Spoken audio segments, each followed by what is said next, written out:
Hello students, myself Joshi Disha and I warmly welcome you on behalf of Sri Shivsha College of Commerce, Management and Computer Education, and it is managed by Jain Citizens Education Society.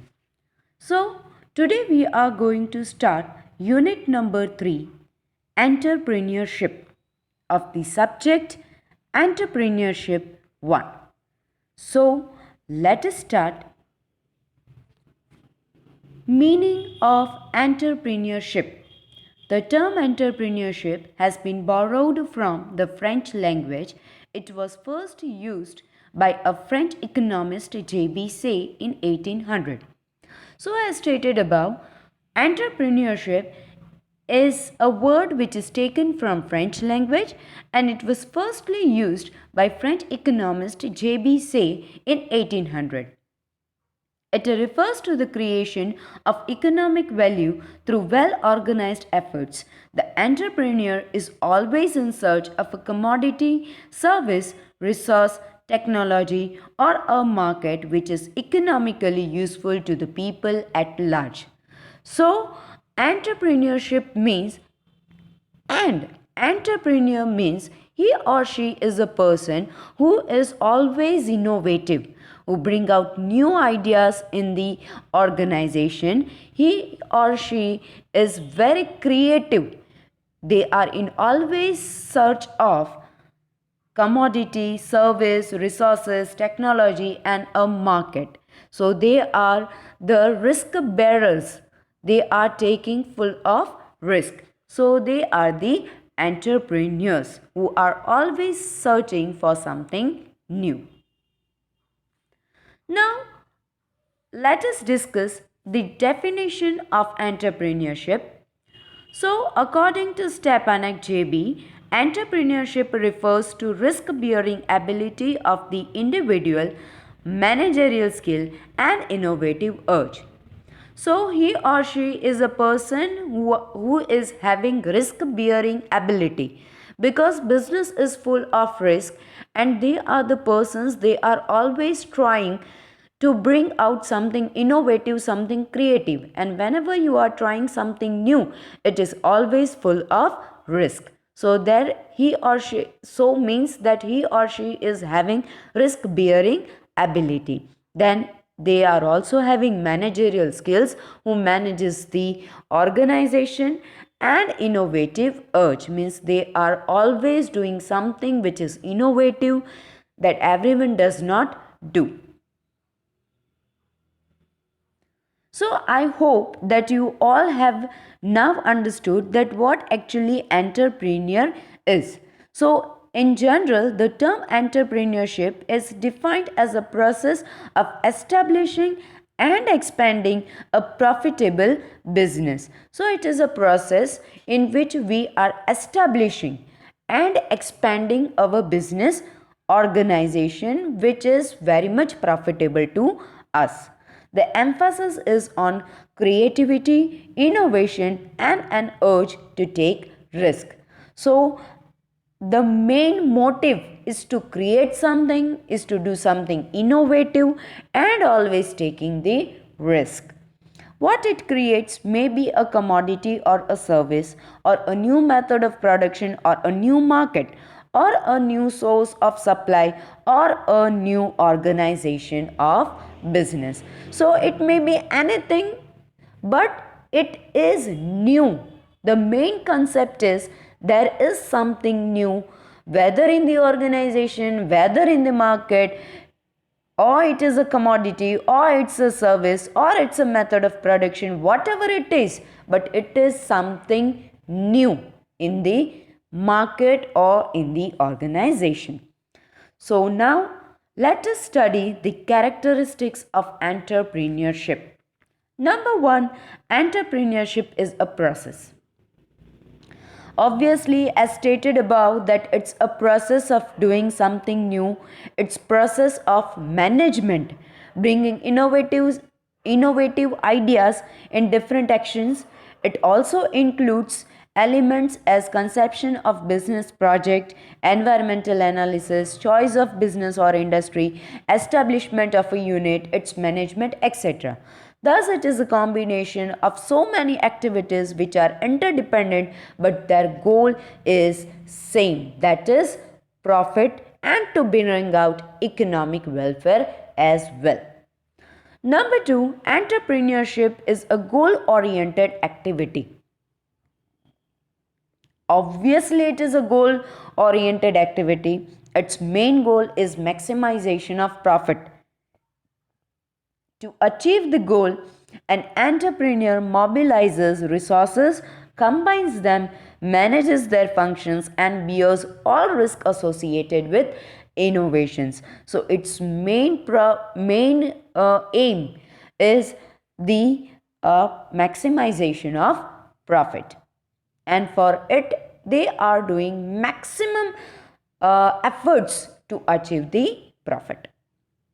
Number 3, it is a creative activity. Obviously, it consists in doing things that are not generally done in ordinary course of business routine. Its main concern is innovation.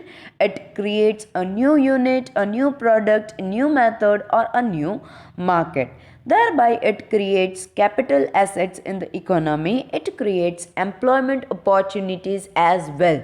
So it is always innovative, it's always creative, there is something new, whether in the organization or in the market, but there is something new. And these new things bring out employment opportunities as well. Number 4, it is a risky job. Definitely, it's a full of risk. Risk is the other side of the entrepreneurship. No entrepreneur can ignore risk of business. Of course, through scientific calculation and prudent planning, risk can be reduced or even turned into opportunities. But the thing is that greater the risk, the higher will be the rewards. So we cannot ignore the risk. It's full of risk, and it's the risk is the other side of entrepreneurship. Then number 5, it aims at economic welfare also. So its goal is not only to achieve profit in the organization but also to gain economic welfare. From the individual's point of view, profit maximization is the goal of entrepreneurship, but from the viewpoint of society as a whole, its goal is economic. Why? That we had studied in one of the characteristic that it is creating employment opportunities as well. So whenever any organization is creating employment opportunities, it is doing economic welfare as well. It assures that no resources lie unused and output is maximized. It assures that scarce resources are used most efficiently so that more output is obtained with the same amount of resources. Now, number 6, entrepreneurship and innovation are closely interconnected. Obviously, entrepreneurship and innovations are closely connected because entrepreneurship is all about innovation. It is always creating something new. So, definitely, they both are interconnected. Number 7, entrepreneurship is a function of organization. So, to establish and run an industrial unit, various agents of production such as land, labor, and capital are to be mobilized and combined in a definite pattern. Then the activities of different departments are coordinated, organized, and controlled for the production and marketing of its product. So we can say that entrepreneurship is a function of organization. Number 8, management is the vehicle of entrepreneurship. So, the business decisions of the entrepreneur are executed by the managers. The innovations take concrete forms through management. Thus, the management represents entrepreneurship. Of course, management involves a number of functions such as planning, organization, personnel management, coordination, direction, motivation, communication, and control. So we can say that definitely management is the vehicle of entrepreneurship. Then, number 9, it is result oriented activity. Obviously, entrepreneurship does not mean imaginary plans and decisions laid down on the paper. It emphasizes on the targets and their achievement. The entrepreneur functions must produce concrete results. So, it is not on an imaginary basis, but we are actually implementing it and gaining the profit. Number 10, entrepreneurship is personal activity. So, in the modern era, entrepreneurship is looked at as a profession in the same manner as legal practice and medical practice. The entrepreneurial qualities can be cultivated and developed through study and training. We can say that entrepreneurs are not born, but they can be made. The qualities which are essential for making a person entrepreneur can be developed through training. The person so trained can prove to be successful entrepreneurs. So we can say that it is a professional activity like any other professional activities. It can be cultivated and developed with the help of training. Number 11, a number of alternative forms of business organization are available for entrepreneurship. So the entrepreneurs establishes business units for the production and marketing of goods or services. The units may be organized as a sole proprietorship firm or partnership firm or a joint stock company. The units may be of any size such as cottage industry, small scale industry, medium industry or large scale industry. These units may belong to goods sector and service sector or service sector. So it can be of sole proprietorship, partnership, joint stock, or it may be of cottage industry, small scale or medium scale or large scale, or it may also belongs to goods sectors or service sectors. Number 12, the qualities of entrepreneurship can be cultivated and developed. This we had already stated that the qualities can be cultivated and developed. In the past, it was widely believed that the entrepreneurs are born but they cannot be made.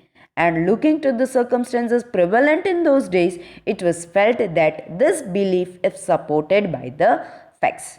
There were some leading entrepreneurs like Jamshedji Tata and Vishveshvaraya, Sri Ghanshyam Das Birla, Jamnalal Bajaj, and Lakshman Rao Kirloskar who had not received any formal training in entrepreneurship but still were very successful entrepreneurs.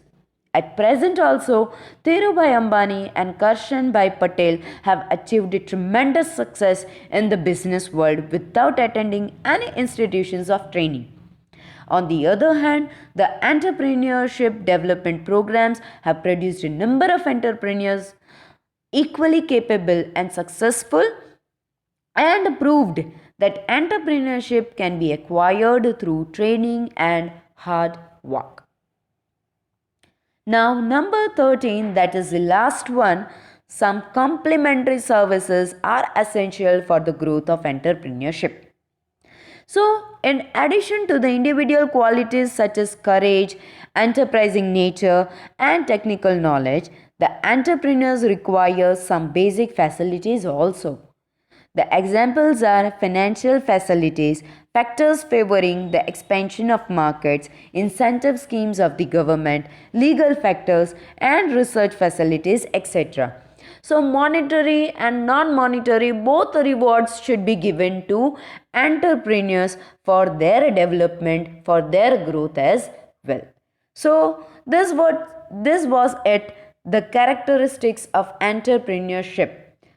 So, in the next session, we will continue this unit. Thank you, students.